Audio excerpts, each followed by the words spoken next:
interested in trying to expand our capacity as a state to put more dollars into the pockets of producers, expand opportunity in the standpoint of using some of our precious resources, which is our agriculture land throughout the state. We think we can leverage that by the use of annual cover crops and then combining that with a grazing system. Well, today we're with Dr. Derek Brake, our meat nutrition specialist for the Division of Animal Sciences, and his graduate student, Emma Bauer. This particular system out here, we're really looking to develop some data-based guidance that we can deliver to producers to allow them an opportunity to understand what kind of reasonable returns they can expect if they do this, perhaps how to graze it in the most economic way as well. So this project's really designed to evaluate two different things. Both is there differences between different cereal rye varieties. So we have both an early and a late maturing variety out in this field right now.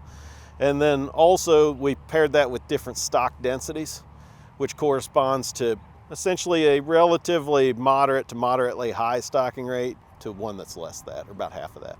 What we're really focused on in this project is evaluating a spring grazing system with the cereal rye. But there's certainly a whole myriad of ways, perhaps using rye, perhaps maybe using some other annual crops where we could certainly look at ways to expand things into try to answer these questions about what's the most economic way to graze some of these systems, both in the fall and the spring. We've done some previous studies where we've seen gains in excess of 2 pounds per gain when the plant's vegetative. The reason why we're doing both a forward and back fence system using these virtual collars is each one of the strips as we move throughout these paddocks represents a snapshot in time. And we're really interested in trying to identify, well, what is the ideal time for us to turn calves out? Sure. What kind of reasonable gains can we get during that time? And maybe when's a little bit too late. We're interested, we think that there might be different classes of animals where you can leverage the best value out of this. Perhaps maybe the solution for some of these grazing systems is where you can turn calves out early, use that, and then we can come back and evaluate the regrowth as the plant becomes more vegetative. Maybe it's more of a use for some of our cows. Early in this project, we were hoping to be grazing a little too hard, a little too early, and we kind of wanted to move through maybe an ideal area, and we're interested if that differs by different stocking rates and different varieties. And then by definition, we want to, if we're successful in this study, we want to get to a place where essentially where the rye maybe gets in front of us a little bit. So the plant becomes reproductive, it starts to lignify.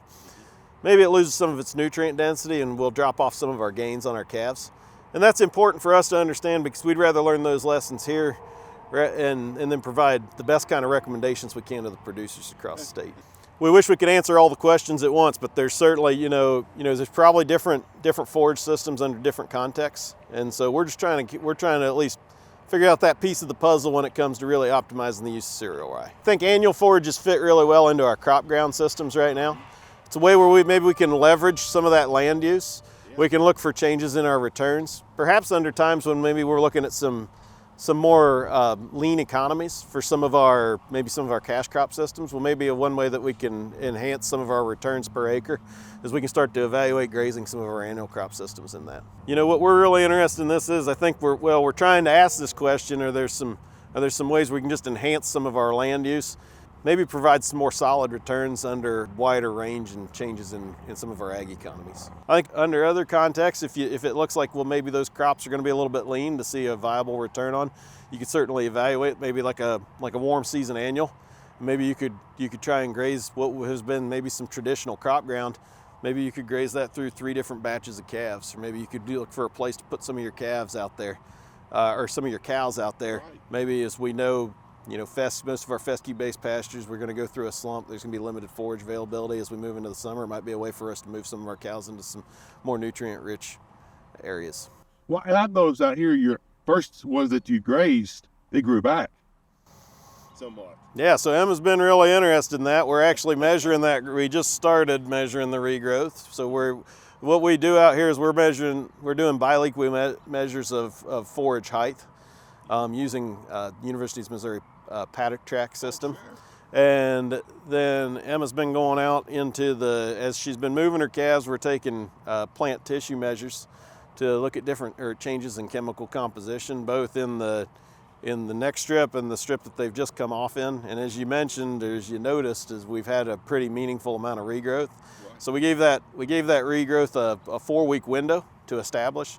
And then we're trying to ask the question about, well, what's the nutrient value of the regrowth itself? So Emma's started taking samples of that 4 weeks after it's finished grazing. So hopefully we can maybe answer some of this question about, you know, what's the best classification of animal that we can turn back out on there, because a lot of times we might be able to run through a system like this with multiple grazings. Some will run stockers, some will run spring calving system where you might have a lactating cow, and then others might be running some fall calving cows as well.